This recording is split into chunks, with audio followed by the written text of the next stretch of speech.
Baik, terima kasih untuk kesempatannya kali ini. Perkenalkan, nama saya Grace Swatiloe dari kelas 5B Akuntansi Sektor Publik. Di sini saya akan menjelaskan mengenai akuntansi pembiayaan. Untuk itu, selamat menyaksikan. Baik, di sini saya akan menjelaskan mengenai akuntansi pembiayaan. Untuk itu, apa sih akuntansi pembiayaan? Pertama, saya akan menjelaskan definisi dari akuntansi pembiayaan adalah proses pencatatan, pengklasifikasian, dan pelaporan transaksi keuangan yang terkait dengan penerimaan dan pengeluaran dana yang perlu dibayar kembali atau diterima kembali. Dalam konteks pemerintahan, pembiayaan digunakan untuk menutup defisit anggaran atau memanfaatkan surplus anggaran. Yang berikutnya, saya akan menjelaskan mengenai pengertian pembiayaan itu sendiri. Nah, definisi dari pembiayaan adalah financing atau adalah setiap penerimaan yang perlu dibayar kembali atau pengeluaran yang akan diterima kembali, baik pada tahun anggaran bersangkutan maupun tahun-tahun anggaran berikutnya. Nah, di sini juga ada jenis-jenis dari pembiayaan. Nah, terdapat dua jenis, yaitu ada penerimaan pembiayaan dan pengeluaran pembiayaan. Nah, penerimaan pembiayaan sendiri adalah semua penerimaan rekening kas umum negara atau daerah yang perlu dibayar kembali. Pengeluaran pembiayaan adalah semua pengeluaran dari rekening kas umum negara atau daerah yang akan diterima kembali. Berikutnya saya akan menjelaskan mengenai contoh penerimaan pembiayaan. Yang pertama ada penarikan pinjaman. Penerimaan pembiayaan dari penarikan pinjaman merupakan salah satu sumber dana yang digunakan untuk menutup defisit anggaran. Yang berikut ada penjualan surat berharga atau SBN. Di sini penerimaan pembiayaan dari penjualan SBN merupakan cara pemerintah untuk mendapatkan dana dari masyarakat dengan menawarkan surat berharga yang akan dibayar kembali di masa depan. Yang berikut ada divestasi atas PMN atau investasi permanen. Penerimaan pembiayaan dari divestasi atas PMN atau investasi permanen merupakan penjualan aset milik negara yang bertujuan untuk mendapatkan dana. Selanjutnya saya akan menjelaskan penerimaan pembiayaan lainnya. Nah, penerimaan pembiayaan lainnya di sini ada penerimaan pembiayaan dari transaksi penggunaan saldo anggaran lebih. Kemudian yang kedua, penerimaan pembiayaan dari penarikan pinjaman, penerimaan pembiayaan dari surat berharga negara.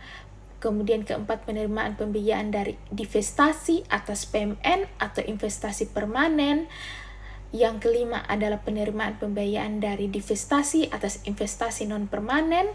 Kemudian yang keenam, penerimaan pembiayaan dari pelunasan atau cicilan pokok piutang penerusan atau pemberian pinjaman. Kemudian selanjutnya, penerimaan pembiayaan dari pengambilan atau pengurangan atas pembentukan dana cadangan dan endowment fund dan pengambilan penerimaan pembiayaan. Selanjutnya saya akan menjelaskan mengenai contoh pengeluaran pembiayaan. Nah, contoh pengeluaran pembiayaan ada PMN atau investasi permanen, investasi non-permanen, dan pemberian pinjaman. Yang pertama, PMN atau investasi permanen. Nah, pengeluaran pembiayaan untuk PMN atau investasi permanen merupakan dana yang dialokasikan untuk proyek-proyek strategis yang bertujuan untuk meningkatkan perekonomian negara. Selanjutnya, investasi non-permanen merupakan pengeluaran pembiayaan untuk investasi non-permanen adalah dana yang dialokasikan untuk proyek-proyek yang bersifat sementara, seperti investasi di perusahaan swasta. Kemudian selanjutnya yang terakhir adalah pemberian pinjaman, yaitu pengeluaran pembiayaan untuk pemberian pinjaman merupakan dana yang diberikan kepada pihak lain dengan tujuan untuk membantu mereka dalam menjalankan kegiatan perekonomian. Selanjutnya saya akan menjelaskan pengeluaran pembiayaan lainnya. Di sini ada Selanjutnya yaitu pengeluaran pembiayaan lainnya. Nah, di sini yang pertama ada pengeluaran pembiayaan untuk PMN atau investasi permanen. Yang kedua ada pengeluaran pembiayaan untuk investasi non permanen. Ketiga, pengeluaran pembiayaan untuk penerusan pemberian pinjaman. Keempat, pengeluaran pembiayaan untuk pembentukan dana cadangan dan endowment fund. Kemudian yang kelima ada pengeluaran pembiayaan untuk pelunasan atau cicilan pokok dari penarikan pinjaman. Kemudian yang keenam ada pengeluaran pembiayaan untuk penarikan SBN sebelum jatuh tempo dan pelunasan SBN jatuh tempo. Yang terakhir pengambilan pengeluaran pembiayaan. Selanjutnya saya menjelaskan mengenai pengakuan dan pengukuran pembiayaan. Nah, di sini yang pertama saya akan menjelaskan dari penerimaan pembiayaan. Nah, penerimaan pembiayaan diakui saat setelah diterima di rekening kas umum daerah dan dilaksanakan berdasarkan asas bruto. Maksudnya tidak mencatat jumlah netonya. Nah, serta penerimaan pembiayaan dicatat sebesar nilai nominal. Selanjutnya saya menjelaskan mengenai pengeluaran pembiayaan. Pengeluaran pembiayaan diakui saat telah dibayarkan dari rekening kas umum daerah. Apabila transaksi dalam mata uang asing, maka harus menggunakan kurs bank sentral pada tanggal transaksi. Selanjutnya saya akan menjelaskan mengenai penyajian dan pengungkapan pembiayaan. Yang pertama ada LRA, laporan realisasi anggaran. Nah, di sini penerimaan dan pengeluaran pembiayaan disajikan dalam laporan realisasi anggaran. Kemudian laporan arus kas, penerimaan dan pengeluaran pembiayaan disajikan dalam laporan arus kas, khususnya dalam aktivitas investasi dan aktivitas pendanaan. Yang ketiga ada neraca, yaitu kewajiban pembiayaan disajikan dalam neraca. Yang keempat, ada catatan atas laporan keuangan. Informasi lebih detail tentang pembiayaan disajikan dalam catatan atas laporan keuangan. Selanjutnya saya akan menjelaskan mengenai contoh dari penyajian dan pengungkapan pembiayaan. Nah, di sini ada tabel dari laporan arus kas dalam aktivitas investasi. Nah, yang pertama kita membuat tabelnya, buat 3 tabel, kemudian kita memberikan judul, ada pemerintah ABC, laporan arus kas, kemudian untuk periode yang berakhir pada tanggal 31 Desember 2021 dan 2020. Di sini uraiannya itu kita isi dengan akun-akunnya.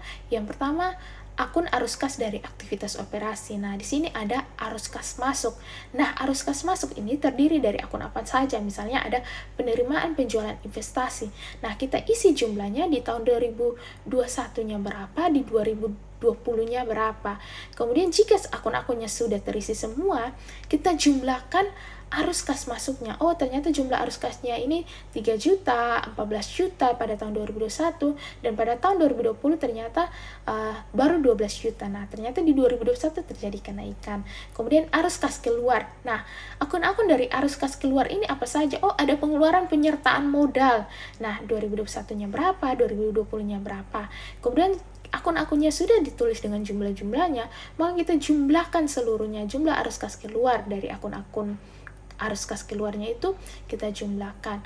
Nah, akhirnya akan menjadikan jumlah dari arus kas masuk dan arus kas keluar akan menjadikan hasil dari arus kas bersih dari aktivitas investasi. Selanjutnya saya akan menjelaskan mengenai ilustrasi jurnal transaksi pembiayaan. Nah, yang pertama ada penerimaan pembiayaan, yaitu terdiri dari jurnal pencatatan penerimaan pembiayaan seperti penarikan pinjaman, penjualan SBN, dan divestasi atas PMN atau investasi permanen. Selanjutnya ada pengeluaran pembiayaan, yaitu jurnal pencatatan pengeluaran pembiayaan seperti PMN atau investasi permanen, investasi non permanen, pemberian pinjaman, dan pembentukan dana cadangan. Selanjutnya, saya akan menjelaskan mengenai ilustrasi jurnal transaksi pembiayaan dalam penerimaan pembiayaan. Nah, jurnal pertama yaitu jurnal pada entitas akuntansi pelaporan BAU/BUN atas penarikan pinjaman dari pemberi pinjaman. Nah, di sini ada pada buku besar akrual dan pada buku besar kas. Nah, di sini diterima dari entitas lain itu berada pada debit, yaitu pertama ada pada keterangannya itu dari laporan perubahan ekuitas, kemudian pada kredit yaitu utang jangka panjang utang jangka panjang dalam atau luar negeri, yaitu keterangannya itu dari neraca, kemudian dia berada pada posisi kredit di buku besar akrual. Kemudian pada buku besar kas, yang pada di debitnya itu diterima dari intas lain dan kreditnya penerimaan pembiayaan atau penarikan pinjaman dalam maupun luar negeri. Nah, di sini keterangannya itu dia bersumber dari laporan realisasi anggaran. Selanjutnya, jurnal pada entitas akuntansi pelaporan BUN atas dana yang terverifikasi dari rekening kas negara sebagai penerimaan pembiayaan dari SBN. Pada buku besar akrual, dia berada pada debit, yaitu diterima dari intas lain, dan pada kredit, yaitu utang SBN jangka pendek atau jangka panjang. Nah, di sini keterangannya diterima dari intas lain itu dia bersumber dari laporan perubahan ekuitas, dan utang SBN jangka pendek itu berada pada neraca. Nah, pada buku besar kas itu yang pada di debit diterima dari intas lain, dan pada kredit penerimaan pembiayaan atau penjualan SBN yang bersumber dari LRA. Selanjutnya, jurnal pada intas akuntansi pelaporan BUN atas dana yang terverifikasi dari rekening kas negara sebagai penerimaan pembiayaan dari divestasi atas PMN atau investasi permanen. Nah, pada buku besar akrual, debitnya diterima dari intas lain, kemudian dia bersumber dari laporan perubahan ekuitas, kemudian pada kredit, dia itu investasi jangka panjang permanen yang bersumber dari neraca. Nah, pada buku besar kas, debitnya itu diterima dari intas lain dan kreditnya dari penerimaan pembiayaan atau PMN atau investasi permanen. Nah, dianya itu bersumber dari laporan realisasi anggaran. Selanjutnya yaitu pengeluaran pembiayaan. Nah, di sini jurnal pada intas akuntansi pelaporan BUN atas resume tagihan pengeluaran pembiayaan untuk PMN atau investasi permanen pada buku besar akrual, di debit dia berada pada investasi jangka panjang permanen. Nah, di kredit dia itu pengeluaran pembiayaan yang masih harus dibayar atau kewajiban. Nah, ini akun-akun ini bersumber dari neraca. Kemudian, jurnal pada intas akuntansi atau pelaporan BUN atas realisasi pembayaran pengeluaran pembiayaan untuk PMN atau investasi permanen yang membebani rekening kas negara. Pada buku besar akrual yang berposisi di debit itu pengeluaran pembiayaan yang masih harus dibayar, yang keterangannya itu dia bersumber pada neraca. Kemudian yang berposisi di kredit ditagihkan ke intas lain, yang dimana akunnya itu bersumber dari laporan perubahan ekuitas. Nah, selanjutnya pada buku besar kas yang berposisi di debitnya itu pengeluaran pembiayaan, kemudian pada kredit ditagihkan ke intas lain. Laporan ini bersumber dari LRA atau akunnya bersumber dari LRA. Kemudian jurnal pada intas akuntansi pelaporan BUN atas resume tagihan pengeluaran untuk pembiayaan untuk pemberian atau penerusan pinjaman. Pada buku besar akrual itu posisi debitnya piutang jangka panjang pemberian pinjaman, piutang jangka panjang kredit pemerintah yang bersumber dari neraca. Kemudian pada posisi kredit pengeluaran pembiayaan yang masih harus dibayar atau kewajiban yang berposisi neraca. Nah, di sini kesimpulannya, akuntansi pembiayaan merupakan bagian penting dalam pengelolaan keuangan, baik di sektor publik maupun privat. Memahami konsep dan prinsip akuntansi pembiayaan sangat penting untuk memastikan transparansi dan akuntabilitas dalam pengelolaan keuangan. Nah, demikian dari penjelasan saya hari ini mengenai akuntansi pembiayaan. Semoga bermanfaat bagi kita semua. Terima kasih.